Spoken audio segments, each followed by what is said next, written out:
What if I told you that the most powerful medicine cabinet in the world is not inside a pharmacy? It is sitting in your backyard, on your windowsill, or in a small pot on your kitchen counter. And most people walk past it every single day without even noticing it. Or in a small pot on your kitchen counter, and most people walk past it every single day without even noticing it. For thousands of years before pills came in plastic bottles, families grew their own remedies right outside their door. They passed this knowledge down from grandmother to mother to daughter, and somewhere along the way, most of us forgot it. Today, that is going to change. In the next 20 minutes, I am going to walk you through 15 plants that ordinary people have trusted for generations. Plants that are easy to grow, easy to find, and honestly, some of them might already be sitting in your spice rack right now without you even realizing what they can really do. Stick around until the end because plant number 15 is one that grows literally everywhere, even in cracks in the sidewalk, and almost nobody realizes the whole thing from root to flower can be used.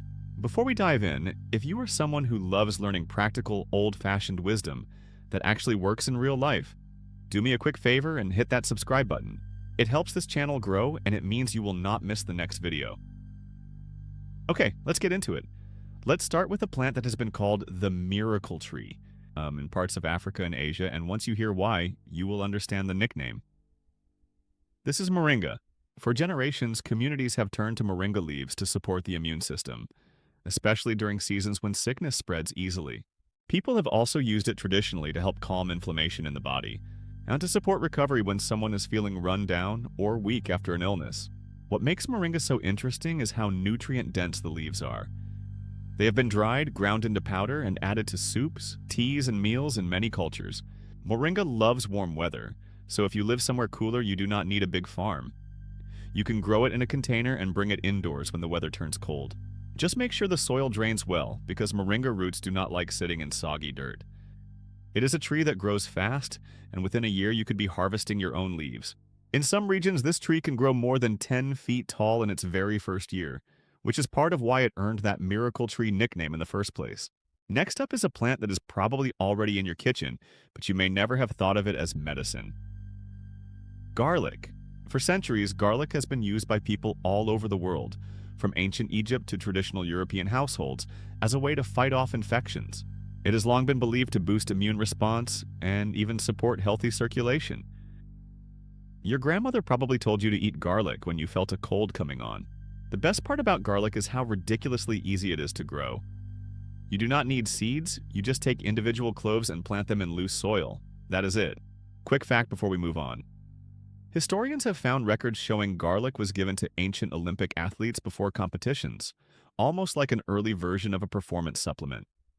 That tells you just how far back this little clove's reputation actually goes. Now let's talk about ginger, a root that has been a staple in traditional medicine across Asia for a very long time. Ginger has traditionally been used to support digestion, ease feelings of nausea, and gently reduce inflammation in the body. The amazing thing about ginger is that you do not need a big backyard or even an outdoor space at all. It grows incredibly well indoors in containers, which makes it perfect for apartment dwellers or anyone with limited space. When you plant it, just place the root shallowly in the soil with the buds facing upward, and give it some time. Ginger is patient, but it rewards that patience. And here's a fun little detail. The ginger root you plant does not have to be special at all. That same fresh ginger sitting in your grocery store produce bin can actually sprout into a whole new plant if you give it the right conditions. Most people have no idea they are looking at a future garden every time they walk past it. Right alongside ginger on the spice shelf, and also in the same plant family, is turmeric, that bright golden yellow root known for its deep orange color and strong, earthy taste. Turmeric has been used traditionally for generations to support the body through long-term inflammation, joint stiffness, and general recovery. In many South Asian households, turmeric is added to warm milk when someone is feeling under the weather, a tradition that has been passed down for centuries. Growing turmeric is fairly similar to growing ginger. It needs a long, warm growing season, so if you live somewhere with cold winters, growing it in a pot that you can move indoors is your best bet. It takes patience, often close to 9 or 10 months before you can harvest, but the wait is part of the tradition. If you are enjoying this so far, now is a great time to tap that like button. It genuinely helps more people discover this video. And we still have a dozen plants left to go, including a few that might really surprise you. Now here's a plant that almost everyone has heard of, even if they have never grown it themselves. Aloe vera. This spiky, thick-leaved plant has been used for centuries to soothe skin burns, cuts, irritation, and dry skin. If you have ever broken open an aloe leaf and rubbed that cool, clear gel on a sunburn, you already know exactly why this plant has stuck around in households for so long. What makes aloe vera one of the easiest plants on this entire list is that it genuinely thrives on neglect. It needs bright light and very little water. In fact, overwatering is the most common way people accidentally kill their aloe plant. If you tend to forget about your houseplants, aloe vera might just become your favorite one because it almost prefers being left alone. Some aloe vera plants can live for well over 10 years with almost no attention at all. A single plant could genuinely outlast several phones and laptops. Moving on to a plant that has become incredibly popular, but has actually been used in Native American traditional practices for a very long time, Echinacea. This flowering plant has traditionally been used for strategic immune support, especially during times when the body feels more vulnerable, like the changing of seasons. The good news for gardeners is that Echinacea is a hardy perennial, meaning once it is established, it comes back year after year without much fuss. Those purple Echinacea flowers are not just useful, they are also one of the favorite landing spots for butterflies and bees. So growing this plant can quietly turn your yard into a little pollinator magnet without you doing anything extra. Next, let's talk about a shrub that has a long history tied to cold and flu season, elderberry. For generations, elderberry has been used to provide early support when seasonal illness strikes, particularly with fever and prolonged recovery. You may have seen elderberry syrup sold in stores, especially during the fall and winter months, but families have actually been making their own elderberry remedies at home for a very long time. As a plant, elderberry grows as a hardy and productive shrub, meaning once it is established, it can produce a generous harvest year after year. Important: the raw, uncooked berries are not meant to be eaten directly, which is why traditional preparations almost always involve cooking them into syrup first. Now here is one you have probably tasted in your tea or your toothpaste without even thinking twice about it, peppermint. Think about the last time you had an upset stomach and someone handed you peppermint tea. That was not a coincidence. That was generations of trial and error leading to a remedy that actually works for a lot of people. Peppermint is a very fast grower. If you plant it in the ground, it can spread and take over your entire garden bed before you even realize what happened. That is why most experienced gardeners recommend keeping peppermint in a container so it stays exactly where you want it. Gardeners actually have a nickname for plants like peppermint. They call them thugs because of how aggressively they spread through underground roots. One single plant left unchecked can quietly take over an entire flower bed within a single summer.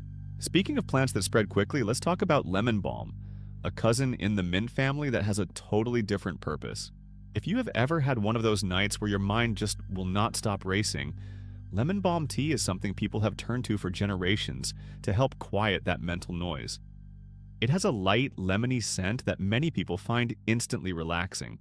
Just like peppermint, lemon balm is very forgiving and easy to grow, but it also spreads quickly, so growing it in a pot is the smartest way to keep it contained and manageable. A small detail worth knowing: lemon balm got its name centuries ago because crushing the leaves releases a strong lemony smell, even though the plant has absolutely no relation to actual lemons at all. It is purely a mint family member borrowing a citrus reputation. Now let's move to a plant that has been a kitchen staple for centuries, but also carries a long history in supporting the lungs: thyme. In many old European households, thyme tea or thyme steam was a go-to remedy whenever a cough refused to go away. As a plant, thyme actually prefers dry conditions and full sun, which makes it a great option if you sometimes forget to water your garden. It does wonderfully in raised beds or containers, and because it is such a compact little plant, it does not take up much space at all. We are now over halfway through this list, and honestly, the next few plants might be the most surprising ones. So if you have not subscribed yet, this is a perfect moment to do it before we keep going. Right alongside thyme in the herb garden is sage, a plant with a name that literally means wisdom, and for good reason. If you have ever heard of someone gargling sage tea for a sore throat, that tradition goes back generations across many different cultures. As a plant, sage is resilient and hardy once it gets established, but it really does not like excess moisture, so well-draining soil and plenty of sunlight are key. It is the kind of plant that rewards a little neglect rather than constant attention. Here's a neat little fact. Sage belongs to the same massive plant family as mint, basil, and lavender, which is part of why so many of these traditional remedy plants actually grow really well planted close together in the same garden bed. Now, here is a plant with a name you might not be as familiar with, but it has been treasured in India for thousands of years, holy basil, also known as Tulsi. Tulsi has traditionally been used to support the body during stress-related fatigue and to build overall resilience and balance, especially during demanding or exhausting periods of life. In many Indian households, Tulsi is not just a plant. It is treated almost like a sacred part of the home, often grown right outside the front door. Growing Tulsi is fairly simple. You can start it easily from seed, and it loves warm temperatures along with plenty of sunlight. In many traditional households, Tulsi was planted directly outside the front entrance for an entire reason beyond its remedy use. Families believed its presence purified the air around the home, which is a tradition that has continued for countless generations. Next on the list is a plant known for its bright orange and yellow petals, Calendula.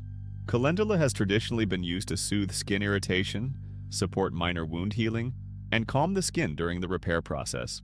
The flowers themselves are beautiful, which makes calendula a great addition to any garden, not just for its traditional uses, but simply for how cheerful it looks. It grows rapidly from seed, and it is happy in full sun to partial shade, making it one of the more flexible plants on this list. A fun detail about calendula, its petals are actually edible and were once used to add color to soups, rice, and butter, which is exactly why some old cookbooks nicknamed it the poor man's saffron. Now, here is one that a lot of people overlook, but it has a long history tied to one very specific and very common problem: feverfew.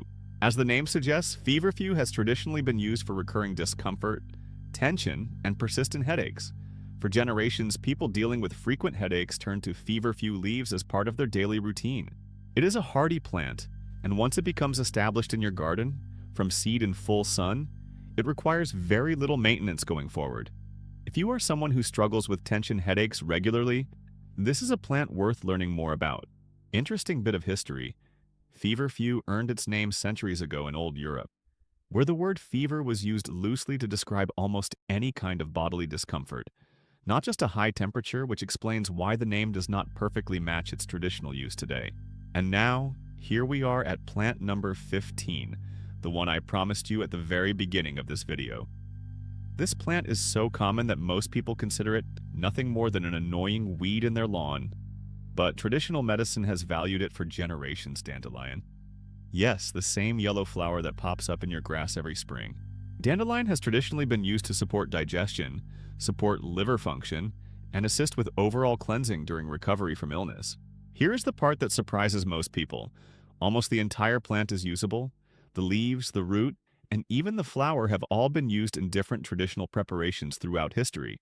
And growing it could not be easier because dandelion literally grows anywhere, with zero maintenance required. In fact, you have probably been pulling out free medicine from your yard for years without ever realizing what it actually was. Here is the wildest fact of this entire video. Dandelion is not even originally from North America. It was actually brought over by early settlers on purpose, specifically because it was considered useful, and somewhere along the way it quietly became the most hated weed on the entire continent. So there you have it, 15 plants that regular families have relied on for generations, long before pharmacies existed on every street corner. Now, before you go grab your gardening gloves, I want to be really clear about something important. This video is not about rejecting modern medicine or telling you to throw away anything your doctor has given you. It is not about turning your backyard into a replacement for a hospital. What this is really about is restoring a practical, hands-on relationship with the natural tools that communities have leaned on for centuries. It is about understanding where some of our oldest traditions came from, and maybe growing a little more self-sufficient and connected to the earth in the process. Modern doctors and traditional plant knowledge are not enemies. They can absolutely work side by side. And the smartest approach is always to talk to a healthcare professional about what is right for your own body and your own situation. If this video gave you something new to think about, or maybe even inspired you to start your very first little herb pot on your windowsill, do me a favor and hit that like button. It genuinely helps this channel reach more people who would enjoy content like this. And if you have not already subscribed, now is the perfect time, because we have so many more videos coming that dig deeper into traditional knowledge, simple gardening tips, and practical wisdom that has somehow survived for generations, despite the modern world trying to make us forget it. Drop a comment down below and let me know which one of these 15 plants surprised you the most, or which one you are most excited to try growing for yourself. I read every single comment, and I love hearing what you all think. Thank you so much for watching all the way to the end. That genuinely means a lot to me, and I will see you in the next video.